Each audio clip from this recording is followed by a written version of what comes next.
ኤሚ በስተመጨረሻ ሕክምናዋን ለማድረግ ጉዞ ጀምራለች። ወንድ አጥርም አዲስ አበባ እንደደረሰ ዝርፊያ ተካሂዶበታል። እጅግ በጣም የሚያሳዝን። አቶ ሌኩንም ከፋንቱ ጋር እኩለ ሌሊት ላይ እያወራ ወይዘሮ ዝናሽ ይዛው እጅግ ደንግጧ ትገኛለች። ከወይዘሮ ፋንቱ ጋር ምን እያደረክ ነበረ? ልጄን አሳክሜ ልምጣና ይሄንን እጠይቅሃለሁ እያለች ትገኛለች። ሀምላለም ወደ ሌብነት ስራ ተሰማርቷ ትገኛለች። ሰላም ሰላም! ውድ የተከበራችሁና የተወደዳችሁ የማራኪ ቤተሰቦች ሰላማችሁ ባላችሁበት ዓለም ዳርቻ በጥፍ ብዝት ይበልላችሁ እያልኩኝ ቀጣይም ክፍል ይዤላችሁ ቀርቤያለሁ። እስከ መጨረሻ እንድትከታተሉኝ ስል በአክብሮት ጋበዝኳችሁ። ኤሚ እንግዲህ ዛሬ ላይ በመጨረሻ የሕክምና ጉዞዋን አድርጓለች።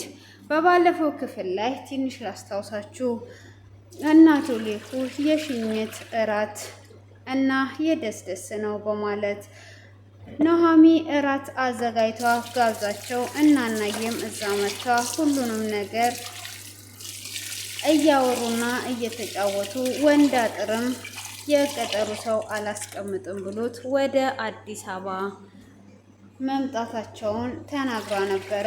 ሆኖም አዲስ አበባ ከመጡ በኋላ እኛም መጠንቀቅ አለብን፣ አዲስ አበባ ከመጡ ላንቺ ችግር ነው በማለትም እንግዲህ ለኑሃሚ እየነገረቻት ነበረ። ኑሃሚም እንዴት በዚህ በትልቅ ከተማ ፈልጎ ያገኘኛል? እዚህ ደግሞ አንድን ሴት ልጅ እንደ ገጠር ማመክ ሆነ ማገት አይቻልም ብላ ትላለች። ሆኖም ታሞ ከመማቀቅ አስቀድሞ መጠንቀቅ ነው በማለትም እንግዲህ እየነገረቻትና ናሆምና ዳጊም መጠጥ እየጠጡ ወደ ቤት እንደገቡ ነበር ክፍሉ እየተጠናቀቀው።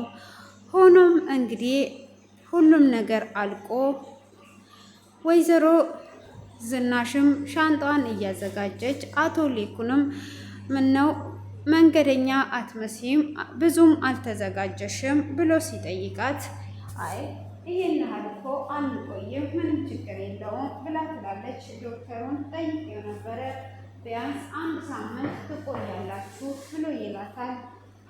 እሷም ለ1 ሳምንት ምንም ችግር የለውም ወይም ከዛ ወደዚህ ልንመጣ እንችላለን፣ እኔ ግን የምደ ስመጣ ሰለፋንቱና ሰላምታ ማውራት እፈልጋለሁ። እኔ በትዳሬ እንደማልደራደር ታውቃለህ አይደል ወይ? አንተ የሚሰማ ስሜት እኔንም እየተሰማኝ ነው፣ ሁለታችንም ተመሳሳይ ስሜት ነው እየተሰማን በማለት አቶ ሌኩንን ትነግረዋለች። ማለት እኔ የሚሰማኝ ምንድን ነው ታውቂያለሽ ወይ ብሎ ይላታል። እሷም ማታ ከፋንቱ ጋር እያወራች የነበረው ሁሉንም ነገር ሰምቻለሁ፣ ማታ ያወራከውን ብላ ስትለው እንዴ ከፋንቱ ጋር እየጠረጠርሽኝ ነው ማለት ነው ወይ ብሎ ሲላትም አዎ ከመኝታ ተነስተ ስትሄድ እስቲ ለማንኛውም ብዬ ተከትዬ ተነስቼ ነበረ፣ አንተም ኩሽና ገብተህ ከፋንቱ ጋር ያወራውን እያንዳንዱን ነገር ሰምቻለሁ በማለት ትነግረዋለች። ምንድን ነው የሰማሽው ብሎም ሲጠይቃት እሱ እንግዲህ ከወይዘሮ ፋንቱ ጋራ ኩሽና እንደገባ ምን ፈልገህ ነው ብላ ትለዋለህ ብሎ ሲላት ምን ፈልገው ነው የመጡት ብላ ትጠይቀዋለች። አይ ውሃ ጠምቶኝና የልጄ ነገር አሳስቦኛል ብሎ ይላታል። ምነው ዶክተሩ የተለየ ነገር ነገራችሁ ወይ ብላ ስትልም አይ ምንም አልነገረንም፣ ያው አሳስቦኝ ነው ብሎ ይላታል። እኔም ውሃ ጠምቶኝ ነበር እዚህ የመጣሁት በማለትም ውሃውን ትሰጠዋለች። እኔ ግን የምልሽ ለምንድን ነው ስለ ስራሽ መናገር ያልፈለግሽው ብሎ ይጠይቃታል። እሷም እኔ ምንም የሚነገር ነገር የለኝም ብዬት አልነበረ ወይ በማለትም በአክብሮት ትመልሳለች። እሱም የምጠረጥረው ብቻ እንዳይሆን በማለትም ይመልስለታል። እሷም እንግዲህ ትተው ትወጣለች። ወይዘሮ ዝናሽም ከበሩ ስር ሆና ይህን ሁሉ እንዳዳመጠችም ትነግረዋለች። ምንም የቀረሽ ነገር የለማ ሁሉንም አዳምጠሽኛል ብሎ ይላታል። አዎ እያንዳንዱን ነገር ሰምቻለሁ። ይህንን ደግሞ ስመጣ እናወራለን። ልጄን አሳክሜ ልምጣና ብላ ትለዋለች። እሱም እሺ በማለት ይላል። ሆኖም ዞር እንዳለ ፋንቱም ተኝታ ነበረ። ፋንቱም በተኛችበት ህልም ታልማለች። እሱም ለዚህ ቤት ከባድ ምስጢር የምነግራችሁ አለ በማለትም ምንድን ነው ብሎ ሲጠይቋት ይሄን የምታዩት ልጅ የኔ ልጅ ነው ብላ ሰለናውም ስትናገር በህልሟ እየለፈለፈች ይሰማታል። እሷንም እንግዲህ እንደሰማት ምን ሆነሻል ብለው ይቀሰቅሳታል። ኤሚን ትደነግጥና ልጄ እያልሽ ነበር የምትይው ምን ሆነሽ ነው? አይ አልኩኝ እንዴ ልጄ ካልኩኝም ስለ ኩኪ እያሰብኩኝ ሊሆን ይችላል በማለትም ትመልስላቸዋለች። እሷም እነሱ ዞር ካል በኋላ ምን አለ ይሄ ነገር በእውን መሆን ያለበት ህልም ነበር በማለትም እንግዲህ ይሄ ሁሉም ነገር አልቆ ይምጣና ልጄ ሁሉንም ነገር እነግርሃለሁ በማለትም እንግዲህ ትላለች። ኑሃሚን ምን ሆነሽ ነው ብሎ ጠይቋት ነበር። አይ ምንም አልሆንኩም ቅዠት ነው በማለት ካለችው በኋላ ሁሉንም ነገር ከሕክምናው በኋላ ስትመጣ እንደምትናገርም እየተናገረች ነበረ። ሆኖም እንግዲህ ሐምላድም ወደ ሌብነት ስራ ተሰማርታለች። እንግዲህ ነይ ስራ እንሂድ ብላት ያንንም ከሷ የሰረቀችውን ገንዘብ ምግብ ገዝተውበት ከበሉ በኋላ አሁን ይኸው አበላዋችሁ ብላ ትላቸዋለች። ቁልጭም እንደዛ ካለቻትም በኋላ የራስሽ ገንዘብ አላስመሰልሽም ወይ ብላ ትላታለች። በያሁን አንዱን መታ አድርገን እንምጣ በማለትም ተያይዘው ይወጣሉ። እነሱም ተያይዘው ከወጡ በኋላ ወንድ አጥርም ከገጠር እንደመጣ የት ናት ያለችው እያለ እንግዲህ ኑሃሚንን እየፈለጋች ነበር። አንተ አሁን ድረስ ታፈቅራታለህ እንዴ? ከነሱ ተሰደን እንደመጣን አሁንም እዚህ መጥተህ አንጉቴ ከንጉቴ ትላለህ እንዴ? እያለው እንግዲህ ነበረ። እሱም መቼም አልተዋትም። የት ሆን የማገኛት? እዚህ ትልቅ ከተማ ውስጥ እንዴት አድርጌ ነው ማገኛት? እያለ እያወሩ እያለ አሁን መጠንቀቅ አለብን፣ ብራችንን በደንብ መያዝ አለብን። እዚህ ሀገር እንደዚህ ሰፊ እንደሆነ እንዳይመስልህ ይሰርቁናል ብሎ ይለዋል። እሱም ምንድነው የሚሰርቁን? እኔ ወንድ አጥር እኮ ነኝ በማለት እንግዲህ ፉከራውን ይጀምራል። እሱም ፉከራውን ከጀመረው በኋላ ብሩንም ያወጣና ወደ ኪስ ውስጥ ይመልሰዋል። አንተ እንዴት ነው ብርህን እዚህ የምታወጣው? ብርህን ማውጣት አልነበረብህም ብሎ ይለዋል። እሱም ኧረ ምንም ችግር የለውም በማለት እንግዲህ ይመልስለታል። በዚህንም ሰዓት ቁልጭ ታየዋለች። እሷም እንግዲህ ካየችው በኋላ ጡናም ካየችው በኋላ ይሄንን የገጠር ሰው ላሽ እናድርገው ብላ ትላታለች። ታያቸው እነሱ የገጠር ሰዎች ናቸው፣ ስለ ከተማው ላያውቁ ይችላሉ ብላ ስትላት በስራችን ይሄ ብሎ መተዛዘን ምንም አይነት ነገር የለውም፣ የመተዛዘን የስራ አይደለም በማለት ለሐምላል ትመልስላታለች። እሷም ቢሆንም ታያቸው ብላ ስትላትም በፍጹም አንቺ እዚህ ሁኚ እኔ ሄዳለሁ በማለትም ንጻም እንግዲህ እሷን መኪናው ልክ እንደ መኪና እግሯን እየሳበች እግሬን ወደኩኝ በማለት እነሱ ሰፈር ስትደርስ እግሯ ሽባ እንደሆነባትና እንደወደቀች ታስመስላለች። እነሱም አይዞሽ ምን ሆነሽ ነው በማለትም አንደኛው ሲያሻት እሱ ምንም አይነት ገንዘብ ብዙም አልያዘም ነበረ። ከሱ ኪስ ውስጥ እንግዲህ እሱ እያሻት ከኋላ ኪስ ውስጥ ሩግ አድርጓ ከወሰደች በኋላ ወንድ አጥርን እሱ ይሽኝ በማለትም ትጠይቃቸዋለች። ወንድ አጥርም አይዞሽ እያለ እንግዲህ እያሻት እያለ እሷም ኪስ ውስጥ ያለውን ከነስልኩ ምንም አይነት ሳይቀር ትሰርቀዋለች። እሷም እንግዲህ ከሰረቀችው በኋላ እግሯ ምንም አይነት በሽታ ስለሌለበት ወደ ሐምላል ጋር ሰርቃት ትመልሳለች። እነሱም አሁን እንዴት አድርገን ነው የምናገኛት እያሉና እያሰቡ እየፈለጉ ይገኛሉ። ሆኖም እንግዲህ አምላልና እሷ ከተገናኙ በኋላ አንቺ ምንም አያሳዝኑም ወይ የገጠር ሰዎች ናቸው እኮ ብላ ትላታለች። አንቺ ማን አዛኝ ያደረገሽ? ምንድን ነው የሚያሳዝኑኝ? በስራችን ላይ እንዲህ አይነት ነገር የለም ብዬሽ እነግርሻለሁ እኮ ብላ ስትላትም አይ በማለት ምንም ነገር አላስቀረሽላቸው ማለት ደግሞ እንዴት ነው የምትችይበት ብላ ትላለች። ይሄ ስራችን ነው አሁን ወደ ሌላ ስራ እንሂድ ብላ ትላታለች። ወደ ስራ ነው የሚሄደው በማለትም ስትጠይቃት አሁን የምትሄጂው ስራ መልክሽን ተጠቅመሽ የምትሰሪበት ስራ አለ፣ ያንን ስራ እንድትሰሪ ነው በማለትም ትላታለች። አንቺ የፈለገ ገላዬ ባልወደው ራሱ እንደዚህ አይነት የረከሰ ስራ በፍጹም አልሰራ። እንዴት ነው ገላዬ እየሸጥኩኝ መልኬን ተጠቅሜ የምኖረው? በፍጹም ይህንን ነገር አላደርግም ብላ ትላታለች።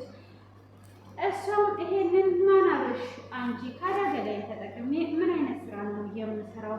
መልኬን ተጠቅሜ ምን አይነት ስራ እንድሰራ ፈልገሽ ነው? በፍጹም እኔ ይህንን ስራ አልሰራም በማለትም ትመልስላታለች። እሷም መቼ ሰማሽኝ እኔ እሱን ስራ ብዬ መቼ ጠየኩሽ? በፍጹም ትላታለች። አይ ከዚህ በላይ ታዲያ ምን አይነት ስራ ነው የምትሰራው ብላ ስትላትም ነይ ተከተይኝ፣ አሁን ሄደሽ የማደርገውን ነገር ታያለሽ ብላ እንግዲህ እነሱን ተያይዘው ብራቸውንም ይዘው ይሄዳሉ። ሆኖም እንግዲህ ኤርሚያስ እና ኤሚን ተገናኝተው የመጨረሻ ቀንን አብረው ወደ ውጭ ወጥተው ነበር። ኤሚም አብረው ወጥተው ከተመለሱ በኋላ ኤርሚያስም ምን አለበት የኔ ሆኖ እኔ ብሰጥሽ ኖሮ ደስተኛ ነበርኩኝ በማለትም ይነግራታል። እሷም ታዲያ ምን አሰብክ? እኔ እኮ ያንተ መቀየር በጣም የሚገርመኝ፣ ይቅርታ አድርግልኝ እንጂ ብላ ትለዋለች። አሁንም እያስመሰለ ነው ብለሽ ነው አይደል ወይ ብሎ ሲጠይቃት ምን ላድርግ በጣም ገርሞኛል፣ ይቅርታ አድርግልኝ፣ ግን አሁን ታዲያ አንተ ምን አሰብክ ብላ ስትለውም እኔ ያልኩሽን ረስተሻል ወይ? ከፊትሽ ትልቅ ተስፋ ይጠብቅሻል፣ ታክመሽም ድነሽ ትመጫለሽ ብሎ ይላታል። እሺ እኔ ሰላም ተጠየቅኩ፣ አሁን ምን አሰብክ ብላ ስትለውም አሁን ምንም አላሰብኩም፣ ከኩኪ ጋር ለመሆን ብቻ ነው እያሰብኩት፣ ልጄን ለማሳደግ የትኛዋንም ሴት ካወዴ አልቀርብም ብሎ ይላታል። ከኩኪ እናት ጋር አንድ ላይ ልትሆኑ እንደሆነ ኑሃሚ ነግራኛለች ብሎ ትጠይቀዋለች።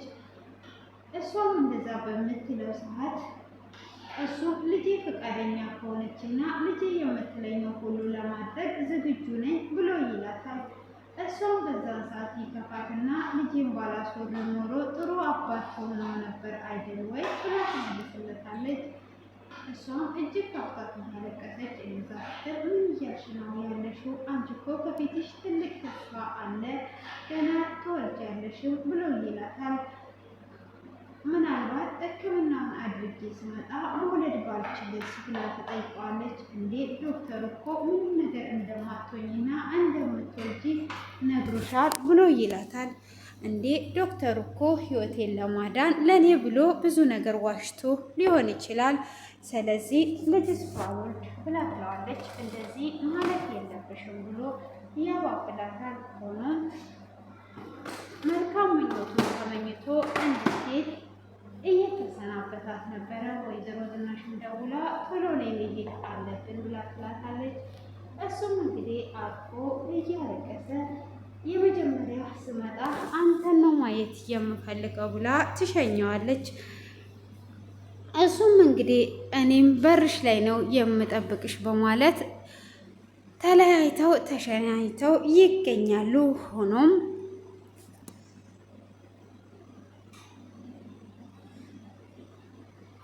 እንግዲህ ወንድ አጥር እንደዛው እንደተሰረቀ እሱም ዞር ዞር እያሉ እየሄዱ እያለ እስቲ በቅድሙ ሳንቲም ዳቦ ነገር ግዛልን ብሎ ይለዋል። እሱም ዳቦ ኬት ነው የምገዛው ብሎም ኪስ ውስጥ ሲገባ ብሩን ተዘርፎ ነበረ። ብሩን ማን ነው እየዘረፈኝ? የት ነው የሄደው ብሩ ብሎ እጅግ ይደነግጣል። ብቻ ብሩን ተዘርፍ ያለው እንዳትል ብሎ ሲለውም አዎ ብሩ የለም ብሩ የታለ ብሎ ይለዋል። ዋ ብቻ ብሩ የለም እንዳትለኝ፣ አዎ የለም ብሎ ይጮዋል። እሱም እንዳትጮው ለምንድን ነው የምትጮው በማለትም ሲጠይቀው ካዳ ምንድን ነው የምሆነው ብሎ ይለዋል። እሺ በቃ አሁን አንተ ጋር ባለው አንተ ግዛልን ብሎ ይለዋል። ወንድ አጥርም ኪስ ውስጥ ሲያየው ኪሱ ባዶ ነበረ። እጅግ ይደነግጣል። አንተ ሲጀመር እኔ ካሸኋት በኋላ አንተ ልታሻት ለምን መጣ? አንተን ማን ነው አሽ ያደረገ? በማለት እንግዲህ እርስ በራስ መጣላት ይጀምራሉ። ሆኖም አሁን እንዴት ነው የምናደርገው? የት ነው የምናድረው? ምንድን ነው የምንሆነው? በማለት እንግዲህ አሁን አውላላ ሜዳ ላይ ቀርተው ይገኛሉ። ምንም አይነት ነገር ስላላስቀረችላቸው ኤሚም እንግዲህ ልብሳቸውን ለባብሰው ጉዟቸውን ለመጀመር ሁሉም ቤተሰቦች ሊሸኛቸው ይመጣሉ። ሆኖም ሊሸኛቸው በመጡበት ሰዓትም ወይዘሮ ዝናሽም ዝንጥና ዝንጥ ብላ መጥታ ነበረ። እንግዲህ ኑሃሚ እኔ ልሸኛቸው ብሎ ሲልም አቶ ሌኩን አይ እኔ ሸኛቸዋለሁ እናንተ ሁለታችሁ አብራችሁ ሆኑ በማለትም ይናገራቸዋል። እነሱም እጅግ ተቃቅፈው እያለቀሱም ነበረ።